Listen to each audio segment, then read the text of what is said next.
بسم اللہ الرحمن الرحیم۔ اس لیے اپنے بچوں کے چہروں پہ سنت سجاؤ اور اپنی بیٹیاں جو سید زادیاں ہیں ان عصمت کی پیکر بچیوں کو پردہ سکھاؤ۔ جب ہم سمجھتے ہیں کون سی ابھی بڑی ہوئی ہے، پردہ تو دل کا ہوتا ہے۔ ہاں، یہ شیطانی کتابوں میں ایسے لکھا ہے کہ پردہ دل کا ہوتا ہے۔ یہ عائشہ کو تو بات سمجھ نہیں آئی، نہ ام سلمہ کو یہ بات سمجھ آئی، نہ حفصہ و میمونہ کو سمجھ آئی رضی اللہ عنہن و ارضاہن۔ آج ہی سمجھ آئی ہے کہ پردہ دل کا ہوتا ہے۔ رسول اللہ صلی اللہ علیہ وسلم نے صحابیات کو جب یہ حکم دیا، رات کو آیات اتری اور مدینے کے اندر روشنی ہوئی، لوگ پوچھتے ہیں آج کیا ہوا، مدینہ روشن ہے؟ کہا آپ کو پتہ نہیں سورۃ النور نازل ہوگی؟ اور عورتوں نے صبح تک انتظار نہیں کیا۔ فقامت احداہن الی مرطها المرحل، عورتیں اٹھی کہ صبح نماز پڑھنے جانا ہے مسجد میں، رات کو کمر پٹے چیرے اور نقاب کرنے کا طریقہ سیکھا۔ صبح جب نماز پڑھنے آئی تو سب عورتیں جلباب کے اندر تھی، کأن علی رؤوسہن الغربان، ایسے وقار سے وہ چل کے مسجد کی طرف آ رہی تھی جیسے ان کے سروں پہ کوے بیٹھ گئے۔ لیکن آج ہمیں سمجھ نہیں آتی۔ رسول اللہ صلی اللہ علیہ وسلم کی صحابیہ کی یہ بات بھی کبھی یاد کر لیا کرو۔ میدان کارزار میں تو سختیاں نرمیوں میں بدل جاتی ہیں۔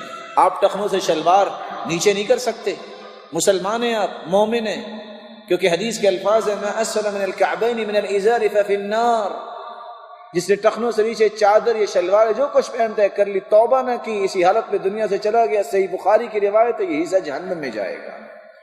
لیکن آج بیٹا دیکھیں، اس کی شلوار کبھی دیکھی کبھی؟ اب اتنی بھی سختی نہیں ہونی چاہیے، نعوذ باللہ، اللہ کے رسول نے سختی کی بات کی ہے، اتنی بھی سختی اسلام میں نہیں ہے۔ اگر شلوار نیچے ہوگی تو پھر کیا ہوگا؟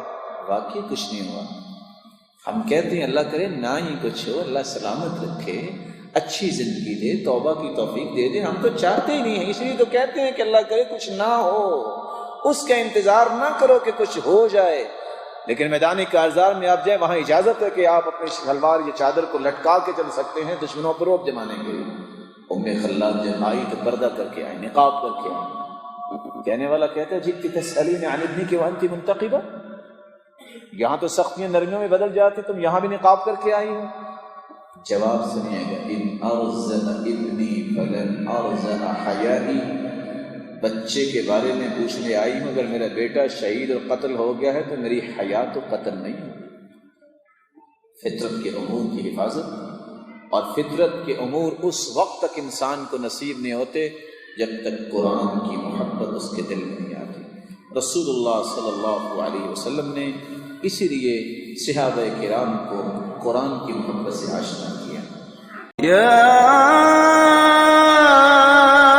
ایھا الانسان ما غرک بربک الکریم۔